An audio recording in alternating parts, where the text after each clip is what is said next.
आगे बढ़ते हुए जानकारी देते हैं, ट्रंप ने हुर्मुज खोलने के लिए 48 घंटे का अल्टीमेटम दिया है। जी हां, मिडिल ईस्ट में तनाव चरम पर पहुंचने जा रहा है। अमेरिका के राष्ट्रपति डोनाल्ड ट्रंप ने ईरान को कड़ा संदेश देते हुए स्ट्रेट ऑफ हुर्मुज को 48 घंटे के भीतर खोलने का अल्टीमेटम दे दिया है।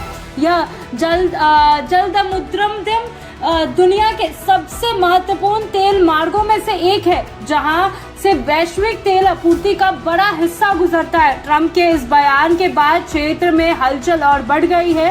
ईरान ने इस अल्टीमेटम पर तीखी प्रतिक्रिया देते हुए इसे अपनी संप्रभुता में हस्तक्षेप बताया है। ईरान अधिकारियों ने संकेत दिया है कि वह किसी भी दबाव में आने वाले नहीं हैं और जरूरत पड़ने पर जवाबी कार्रवाई करेंगे। इस बीच ईरान इजरायल कॉन्फ्लिक्ट के तहत इजरायल और ईरान के बीच हमले और तेज हो गए हैं। रिपोर्ट्स के मुताबिक दोनों पक्षों ने एक दूसरे के ठिकानों पर मिसाइल और ड्रोन हमले किए हैं, जिससे हालात और गंभीर हो गए हैं। अंतर्राष्ट्रीय स्तर पर अगर बात करें तो इस घटनाक्रम को लेकर चिंता बढ़ती नजर आ रही है। कई देशों ने अपील की है कि दोनों पक्ष संयम बरते और स्थिति को और बिगड़ने से रोके। हालांकि जमीनी हालात यह संकेत दे रहे हैं कि संघर्ष जल्द खत्म होने वाला नहीं है। स्ट्रेट ऑफ हॉर्मुज में बढ़ते तनाव का सीधा असर वैश्विक तेल बाजार पर पड़ रहा है। कच्चे तेल की कीमतों में तेजी देखने को मिल रही है, जिससे भारत समेत कई देशों में पेट्रोल डीजल महंगा होने की आशंकाएं बढ़ती जा रही है। विशेषज्ञों का मानना है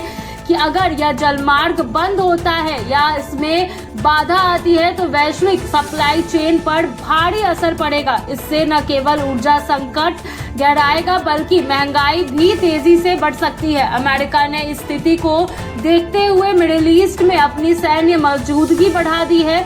वॉरशिप और फाइटर जेट्स की तैनाती से संकेत मिल रहा है कि अमेरिका किसी भी स्थिति से निपटने के लिए तैयार है। वहीं इजरायल ने भी अपनी सुरक्षा को मजबूत करते हुए संभावित खतरों के खिलाफ अलर्ट जारी किया है। नागरिकों को सतर्क रहने और आपात स्थिति के लिए तैयार रहने के लिए कहा गया है। इस पूरे घटनाक्रम ने वैश्विक राजनीति में नई हलचल पैदा कर दी है। एक और जहां अमेरिका और उसके सहयोगी दबाव बना रहे हैं कि उन्हें ईरान अपनी स्थिति पर अड़ा हुआ है, तो कुल मिलाकर हुर्मुज को लेकर दिया गया 48 घंटे का अल्टीमेटम मिडिल ईस्ट को एक बड़े संघर्ष के मुहाने पर खड़ा कर सकता है। आने वाले दिनों में बेहद महत्वपूर्ण होगा, क्योंकि इनसे यह तय होगा कि स्थिति कूटनीति से संभलेगी या फिर टकराव और बढ़ेगा।